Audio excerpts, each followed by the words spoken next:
When animal rescuers responded to a call from a school, the last thing they expected was to assist a dog buried up to her neck in sand.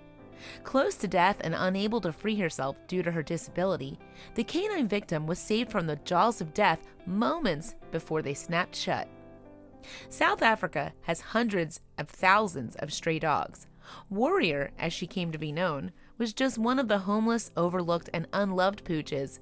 But despite being partially paralyzed, she managed to scavenge enough food to survive. Warrior drug herself around Cape Town's streets and schools in a bid to get fed, but even though she was harmless and friendly, some people found her presence offensive. One of them was a man called Manono Makafela. Makafela was the principal of Lulaza Secondary School, where Warrior regularly visited in search of food.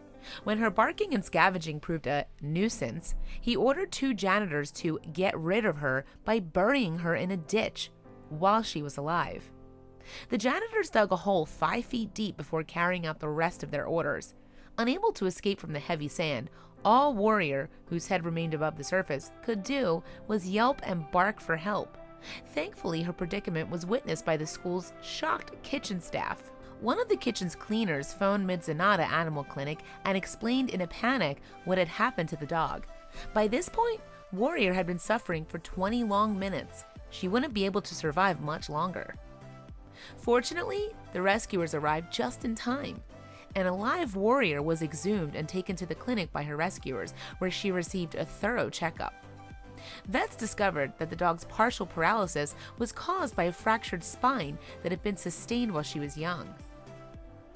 It was at the clinic that the tenacious dog was named Warrior. She received a number of treatments during her time there, including acupuncture and hydrotherapy. Vets also helped her improve her mobility.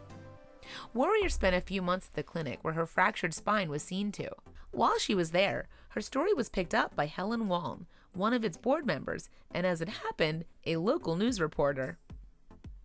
Waln was so moved by the terrible episode Warrior had suffered that she decided to pay the dog's medical bills.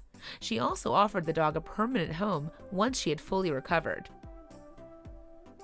Waln made good on her promise. Warrior didn't just get a new home, she received a new name too, Lily. This dog, which had been through so much, was finally getting a real shot at life. The support from the animal clinic didn't end there. It sent patches of fabric to its donors, asking each to be returned with a message of support for Lily. If enough came back, the rescued pooch would have a personalized winter blanket to snuggle up to. Amazingly, the clinic received 3,000 patches from all over the world, each lovingly signed with a heartfelt message of love and support. Once Lily's blanket was made, there were enough leftover patches to make additional blankets for the other animals in need. Lily's harrowing tale brought the plight of homeless dogs and their mistreatment into the public realm. Her story is one of survival, and even though her name has changed, she retains the soul of a warrior. Today, Lily is safe and enjoying life with her new owner.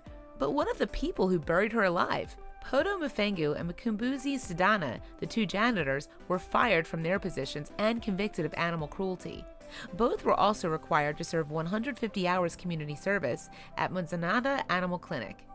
"I'm so glad to see she's fine," Mufengu told South African news site IOL after once again laying eyes on the dog. "I never wanted to do what I did. I was desperate to keep my job." Another employee at Lulaza Secondary School also lost their job. Bukewa Mabulawa, the cleaner whose call saved Lily's life. Principal Makafela claimed her firing had nothing to do with her going against his wishes that day. Makafela, for his part, was arrested and temporarily imprisoned after being reported by Mid-Zanata Animal Clinic. He was later ordered to complete a humane education scheme or risk having a permanent criminal record. On finishing the program, the principal told News 24 that he now understands that every animal deserves life. He admitted that, because of his upbringing, he hadn't thought animals were for companionship, rather that they were to eat or to help protect territory. Lily's story, then, is one with a happy ending. Not only has this once stray dog been given a new life after her harrowing ordeal, she also helped educate those who orchestrated it and change them for the better.